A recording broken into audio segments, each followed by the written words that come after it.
It struck me as utterly just complete rubbish, a lot of the pronouncements and utterances that we heard from our state and national leaders during various catastrophic events that have been visited upon us in recent times.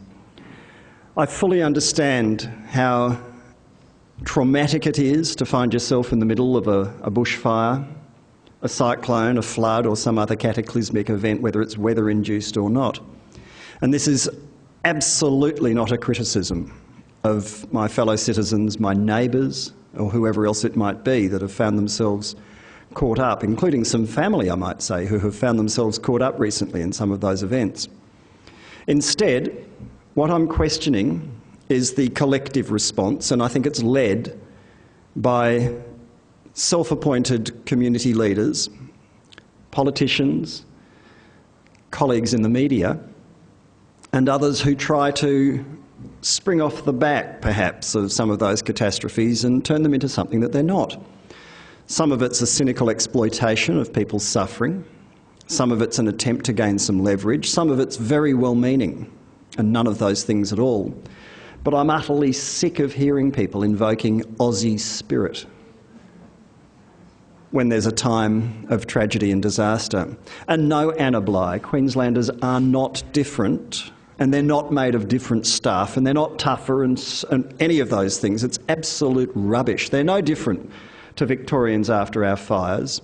They're no different, I'm sure, to the people of Brazil or South Africa who have endured terrible floods with loss of life of, for us, unimaginable proportions.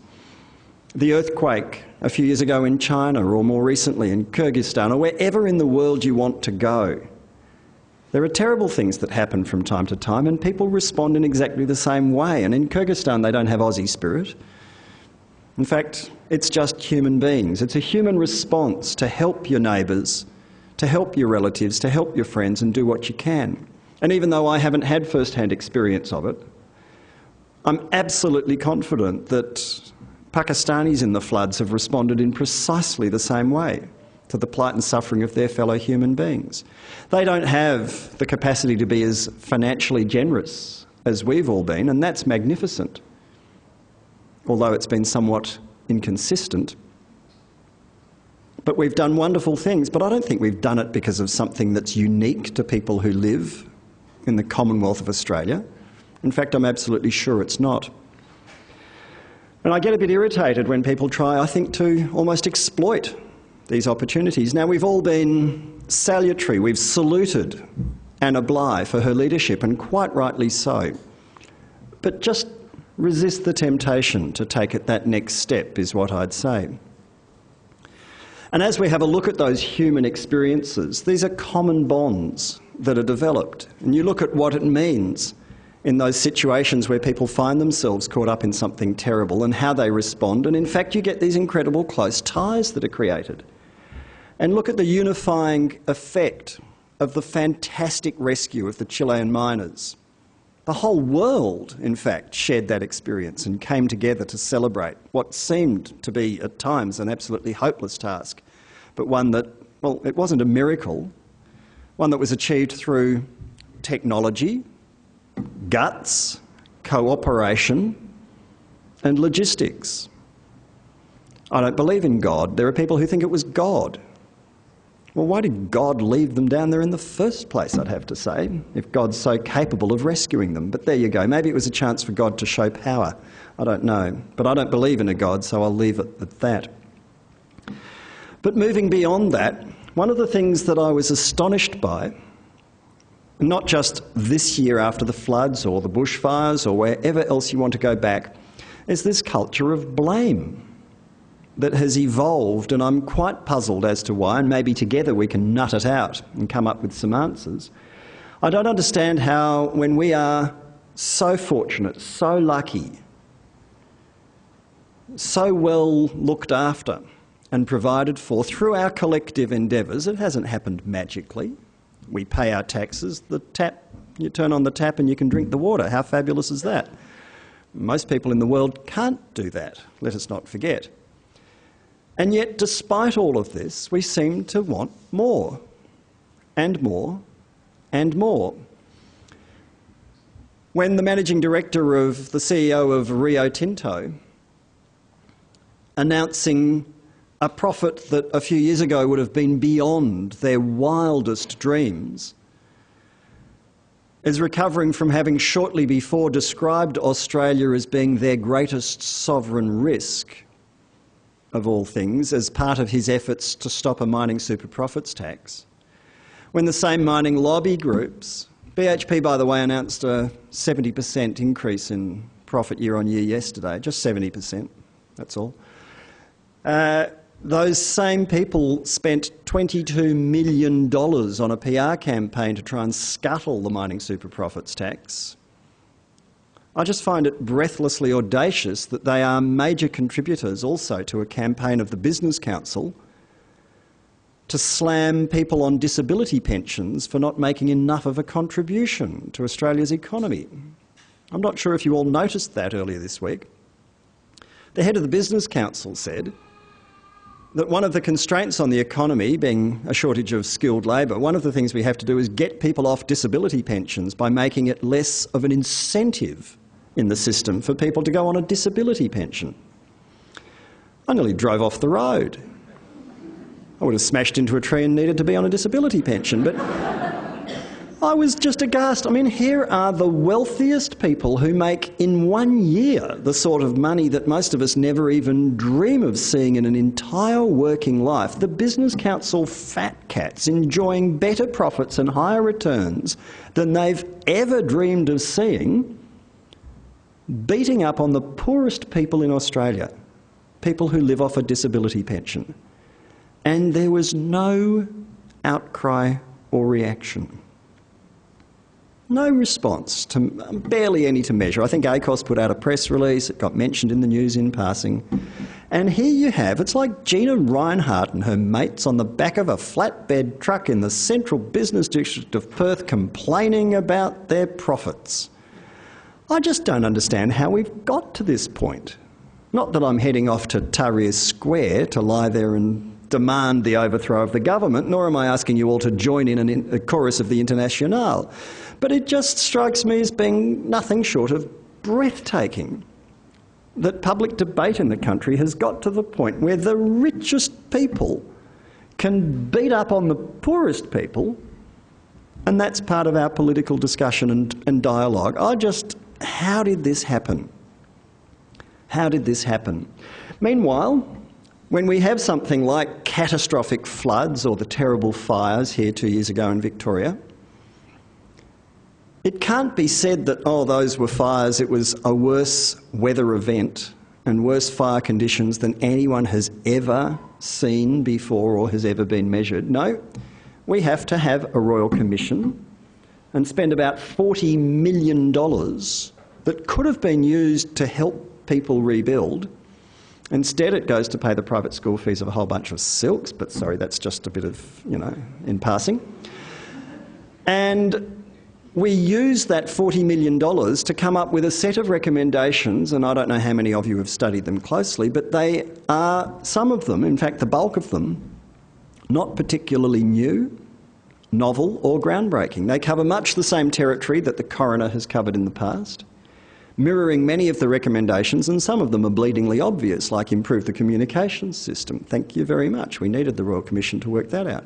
And then other things which are, quite frankly, no matter what Ted Baillieu says, they're just pie in the sky, putting all power lines underground. Give me a break.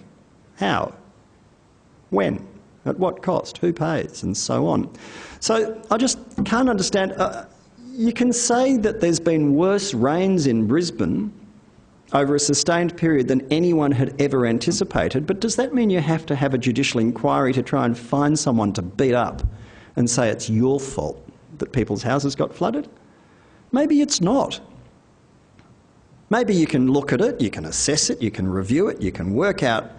But my fear is, and I'm sure this is going to happen, I confidently predict it with Victorian Royal Commission, it's too early to say with Brisbane, but in the same way that previous recommendations about emergency warning and other systems have never been properly implemented and have ended up being on the shelf, the same is going to happen here.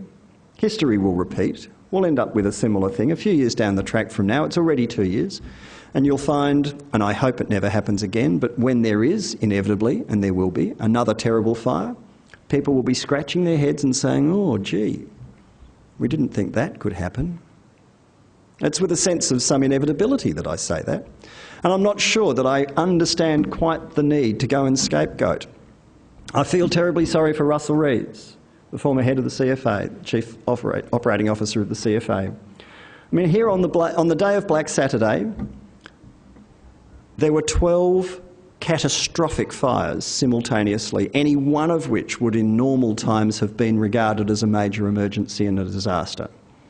12. And I was on air throughout that Saturday afternoon and into the evening. I was in the studio answering phones for 2 or 3 hours, then I was on air from I think 5 till 10, and then I was answering phones till nearly midnight, and then I was back there at 6 the next morning doing it again all day Sunday. And I followed this so closely, it's etched into my mind. At 5 o'clock on the Saturday, the biggest worry was the fire raging down in the Strzelecki's that was going to burn down the power pylons that supplied Melbourne with its electricity. And then we were worried about the fire in Ferntree Gully that was going to wipe out the Dandenongs. Then we were worried about Beechworth, where they evacuated the hospital. And then we were worried about Bendigo. And then we were worried about, well, Horsham had sort of settled down. And on it went. And the fire that ended up sweeping through the Kinglake Ranges wasn't even on the radar until later in the night. But any one of the 12 major emergencies that day could itself have been disastrous. But all of that work in keeping those fires under control has been completely lost, and the history that's now been written about the work done by the professional and volunteer firefighters under Russell's stewardship, it's all forgotten. So the only thing we remember about that day is the one that got away. No one says thank you for saving Ferntree Gully, Tacoma, Belgrave and the rest of the Dandenongs. What an extraordinary job you achieved. No one says thank you for stopping Melbourne's power supply from being destroyed, and we would have been without electricity probably for weeks, if not months. No one says thank you about the prom and all the rest of it. It's just completely lost and forgotten. We're so quick to look for someone to blame. We're determined to make a scapegoat of someone. And Christine Nixon, whatever you think of her performance in other ways, she's not in charge of firefighting. And she's not in charge of emergency response across the board either. So she's ending up being condemned for not doing something that she wasn't supposed to be doing. Is she, as a police commissioner, supposed to overrule or second-guess professional firefighting officers, including the chiefs of the CFA, the DSC, and so on? No, of course not. And yet, in our rush to find someone to put in the stocks in the city square and throw tomatoes at, she goes down as having, on that day, failed in her duty, which I just find, well, plain wrong. So how have we ended up being so harsh in our expectations, so cruel in what we demand from some of our civic and other leaders, and so determined to shoot home blame when perhaps there are occasions where there just isn't any? I'm not pretending to have the answers, but I'm puzzled that the question needs even to be asked. And how is it as a nation, when we are so blessed with pretty much everything that the rest of the world wants, and we take for granted that which most people in the world dream about, that we're furious about real estate price rises, a hike in interest rates, or something to do with how often your football team does or doesn't play the opponents, whether Collingwood have to travel to the west twice or not. People get more worked up about the football fixture than they do about some of the most fundamental aspects of human life, and that's peculiar to Melbourne. It's endearing, but at the same time I might say it's somewhat puzzling. So I don't stand here pretending to have answers. I don't stand here pretending to be a font of wisdom. In fact, I quite delight in not being so, and in fact, one of my hobby horses is to debunk the mythology of the radio presenter having any answers. I quite like being wrong. I quite like being shown to be wrong, but I don't mind dipping my oar in every now and again and having a go. But maybe in the Q&A and the question and answer session that we're going to have, we can advance from the collective wisdom of all of you here. We'll take your calls, 1300 222 774. Look at that, I've missed my cross to the newsroom. And we'll see whether or not you've got some of the answers that I'm struggling myself to find. Why have we turned into such an ungrateful bunch of whingers when, by and large, we've already got what most of the world can only dream of enjoying? And how have we ended up being so smug, so complacent, and so judgmental along the way? Buggered if I know, but I think it's worth talking about. Thank you very much for coming along. There's a gentleman up the front's bold and is going to tell me why I'm wrong. Thank you. Oh, hi. Look, I work in the bushfire reconstruction area, and we had a visit very soon after the fire from Ed Blakely, who heads up the New Orleans reconstruction. And his very pithy message to us, his first statement was, "You're all here now, what's happened to you? Let me guess. The three things that people say are, who's to blame, why isn't the government here, and what am I entitled to?" So Tony Blair wrote about the increase in the sense of obligation from the community of the government. So I wouldn't agree that it's only Australia. It's a fairly universal development.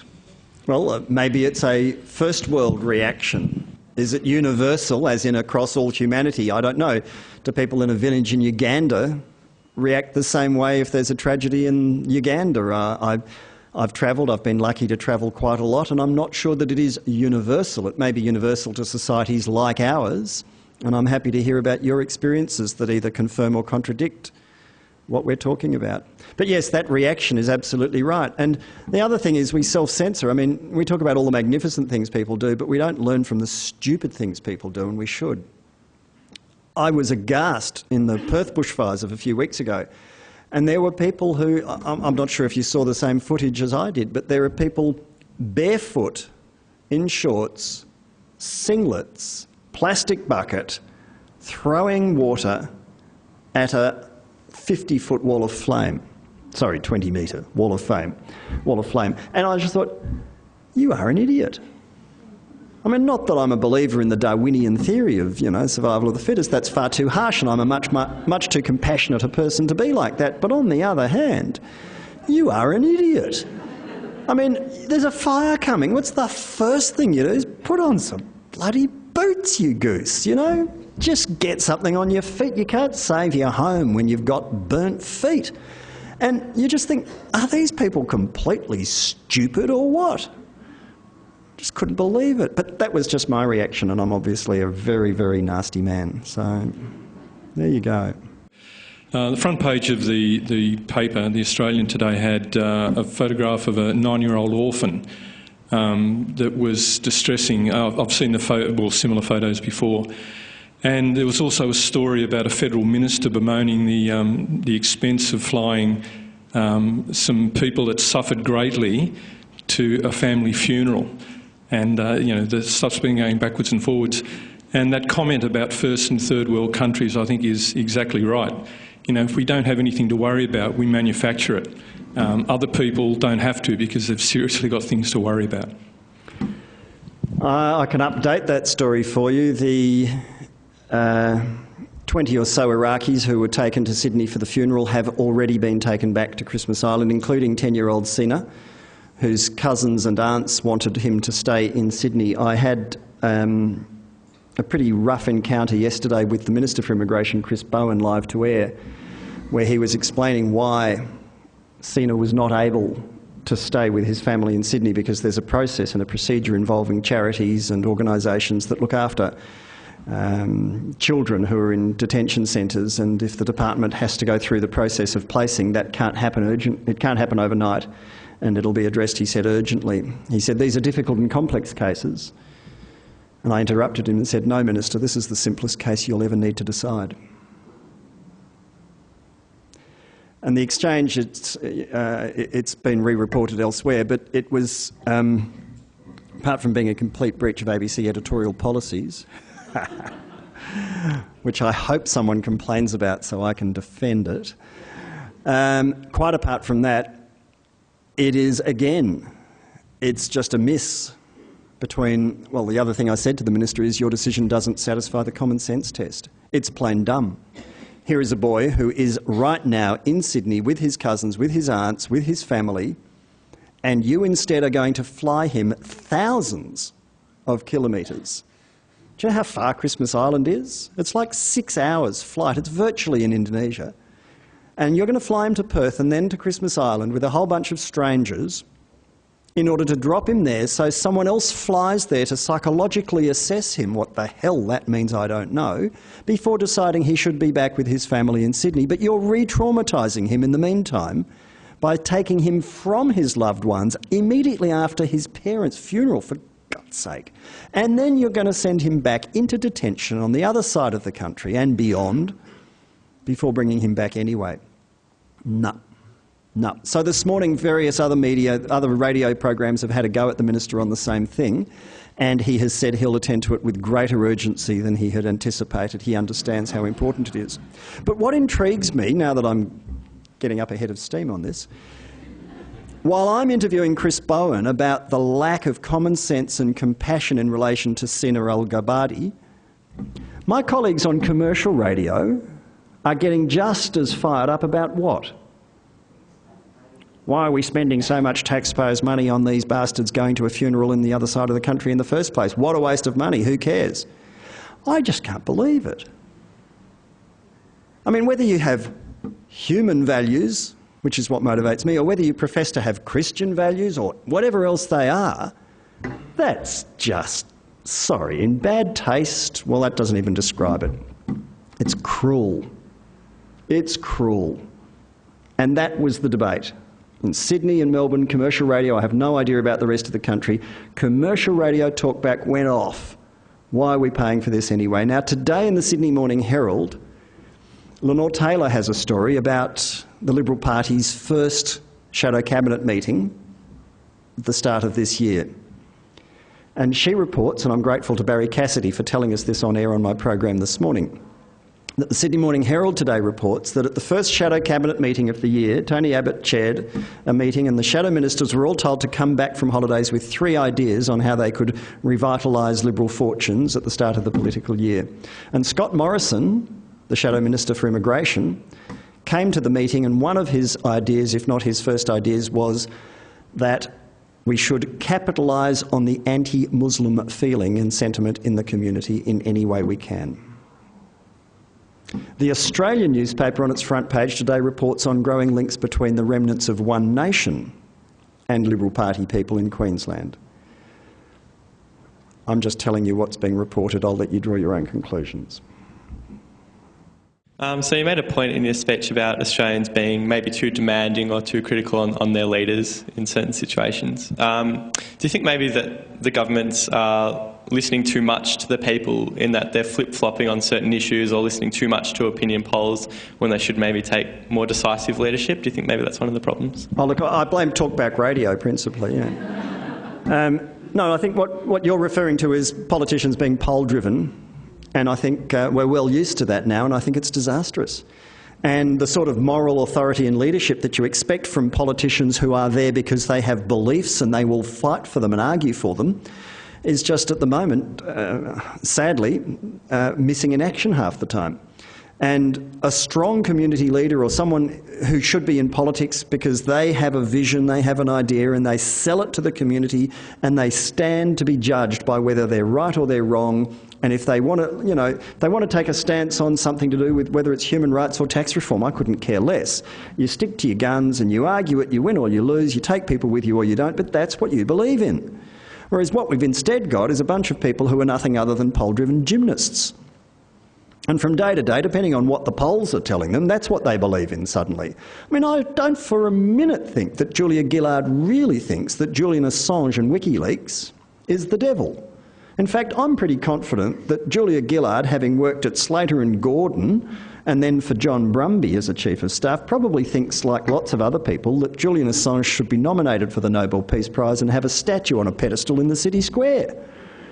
But Advised by her security advisers, and as Prime Minister of Australia, she was quick to say that he was guilty of crimes no one's even managed to find existing in the statute books, and that he was a threat to civilisation as we know it. I just can't believe it. Why did she do that? It's clearly, I would have thought, unarguably not what she thinks. It's what she was told to think. It's such a pity.